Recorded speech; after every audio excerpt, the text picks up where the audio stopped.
नहीं चलेगा, नहीं चलेगा, नहीं चलेगा। अमित शाह मुर्दाबाद, मुर्दाबाद, मुर्दाबाद।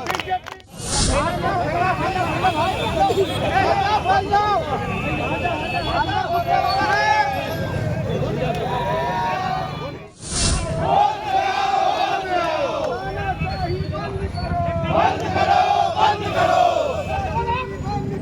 बंद करो, बंद करो।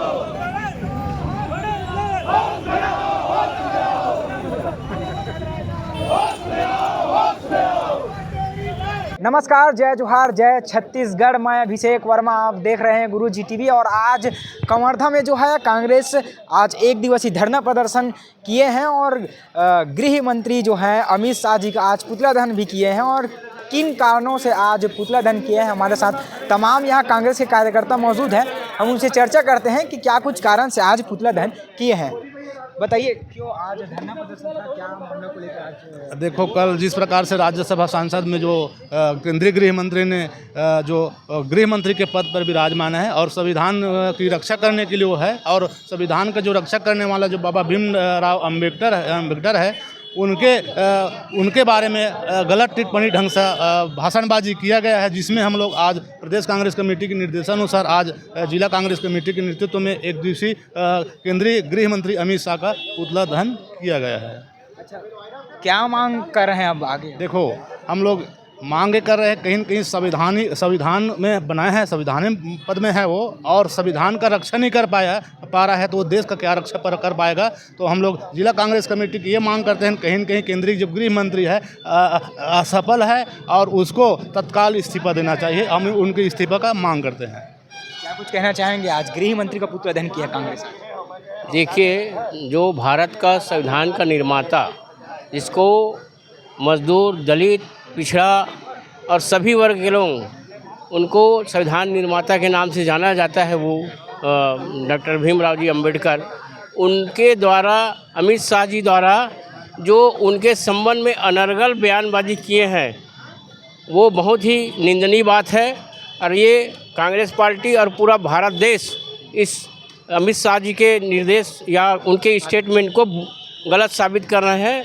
और अमित शाह जी को तुरंत या मोदी जी को तुरंत अमित शाह जी का बर्खास्तगी करना चाहिए और इस्तीफा लेना चाहिए। क्या लगता है, जो अमित शाह जी जो बयान दिए हैं वो बयान किस नज़र से देख रहे हैं आप उस बयान को? नहीं, पूरा देश संविधान को मानते हैं। अम्बेडकर जी ने संविधान बनाया है और देश मान रहा है संविधान। उस संविधान को कुचलने का काम अमित शाह जी ने किया है। और अमित शाह का इस तरह के बयानबाजी ये सिद्ध है जो बीजेपी बोलते कि हम संविधान बदल देंगे, संविधान बदल देंगे, यही कारण है। और ये वाक्य में, अमित शाह के वाक्य में ये संविधान बदल देंगे वाली वाक्य है। इसीलिए बोलते थे कि 400 पार लाओ और हम संविधान बदल देंगे। तो जो संविधान को देश चला, हर छोटे से छोटे जनता हो, बड़े से बड़े हो, पूरे भारत हो, सब मानते हैं। उस संविधान को आप बदल दोगे और इतना बड़ा अपमान, संविधान निर्माता के बारे में इतने बड़े अपमान, ये भारतीय जनता पार्टी एक सोची से ही समझी है। और अमित शाह अगर कोई बात बोले हैं तो वो पहले से सोच रखे थे कि हम संविधान बदल सकते हैं, और ऐसी भावना के साथ ने इसने बयान दिया है अमित शाह जी। सोच समझ के दिया है, तभी सोच समझ के दिया है, वो सोच समझ के ही दिया है। अमित शाह गृह मंत्री है, उसको पता था ऐसे बयान दूंगा। और क्योंकि उसके मानसिकता ही बता रहा है ना, भारतीय जनता पार्टी हमेशा ही बोलता है ना कि हम संविधान बदल देंगे, संविधान बदल देंगे, तो सोच समझ कर ही दिया है। अच्छा, 400 पार जैसे हो जाता तो बदल जाता क्या संविधान? कैसे बदल जाता? यहाँ पे खाली मोदी और अमित शाह ही रहते हैं क्या देश में? संविधान बदलने के लिए कितना बड़ा प्रोसेस है, कैसे है? खाली 2 ही लोग रहते हैं क्या? भारतीय जनता पार्टी के ही लोग रहते हैं यहाँ पे भारत देश में? और है नहीं, बयान से तो लग ही रहा है। इसका जो इनका सोच है वो दिखला दिया है बयान में। ये है अमित शाह का सोच। धरना प्रदर्शन का आज मुख्य उद्देश्य ये था कि आज अमित शाह का पुतला दहन था, क्योंकि उन्होंने संविधान का अपमान किया, अम्बेडकर बाबा का अपमान किया, जिसको हम लोग संविधान का रक्षक मानते हैं, निर्माता मानते हैं, और उनके अपमान को हम लोग बर्दाश्त नहीं करेंगे। ये लड़ाई और आगे तक भी जाएगी। संविधान के निर्माता का ही अब अपमान करने लग गए बीजेपी।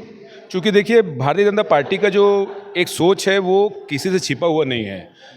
मनोवृत्ति की एक पुस्तक लिखने वाली जो एक कंपनी कहा जाए वो भारतीय जनता पार्टी के ही वरिष्ठ नेता लोग रहे हैं, उनके जो मुखिया लोग रहे हैं जिन्होंने भारतीय जनता पार्टी को पैदा किया है, वो मनोवृत्ति को अध्याय को ही लोग मानने वाले लोग हैं। अब आप सोच सकते हैं कि संविधान को लेकर उनका विचार क्या है। भीमराव अंबेडकर जी इस हमारे भारतवर्ष के लिए अपितु पूरे संसार के लिए युग पुरुष रहे हैं। भीमराव अंबेडकर जी ने एक संविधान ही नहीं लिखा है, आपको मुझे और पूरे हमारे इस देश को जीने का सलीका, जीने का तरीका और संविधान में रह के अपने आप को सुरक्षित रखने का एक दायित्व तो हमको दिया है, हमको अधिकार दिया है। आज उनके ऊपर ये बात, इस प्रकार की टिप्पणी, इनकी दृष्टि में केवल और केवल अपना व्यक्तित्व रहता है, अपने पार्टी के लिए विचार रहता है। इसके अलावा कोई दूसरा किसको मानता है नहीं मानता उसको कोई मतलब नहीं है। अब देख सकते हैं उल्टा, अब ये फिर उल्टा चोर को तलवार को डांटे। अभी सुनने में आ रहा है कांग्रेस भवन की घेराव करने के लिए आ रहे हैं भारतीय जनता पार्टी के लोग। आप सोचिए कि कांग्रेस भवन की घेराव करने का औचित्य क्या है इनका। खुद गलती कर लिया, अब खुद कांग्रेस को घेराव। वो सीधा सीधा ये है ना कि उल्टा चोर कोतवाल को डांटे। इन लोगों का ये हमेशा से सोच रहा है कि देश की जनता को कैसे भ्रमित किया जाए। सोशल मीडिया हो, व्हाट्सएप हो, यूनिवर्सिटी की बात हो, इसके माध्यम से ही पूरे देश के साथ ये खिलवाड़ करते आ रहे हैं। आज अम्बेडकर जी का अपमान खुद करते हैं, उसके बाद आरोप लगा देते हैं कांग्रेस पार्टी के ऊपर, उनके नेता राहुल गांधी जी के ऊपर या अन्य लोगों के ऊपर। तो ऐसा ये गंदी नीति और रीति केवल भारतीय जनता पार्टी ही कर सकती है। और जब तक भारतीय जनता पार्टी कुछ समय तक और है, ये 4 साल 3 साल का कार्यकाल और है उनका, उसके बाद तो मुझे नहीं लगता दोबारा पलट के भी आ पाएगी। और इस प्रकार की नीति के साथ अगर ये जीवन जिएंगे तो संविधान भी इन्हें अनुमति नहीं देता है कि आप इस देश में रह के इस प्रकार की चीज़ें कर सकें। आपको छोड़ देना चाहिए, अपने पद को छोड़ देना चाहिए। तो आपने देखा कि कैसे कांग्रेस जो है वह जो संसद भवन में गृह मंत्री के द्वारा अम्बेडकर पर अपमान किया गया था, जिसके विरोध में आज कांग्रेस जो है वह पुतला दहन की है। अब देखने वाली बात ये होगी कि क्या इस पर शासन प्रशासन द्वारा कोई कार्यवाही होती है या नहीं। फिलहाल के लिए इतना ही। देखते रहिए गुरुजी टीवी।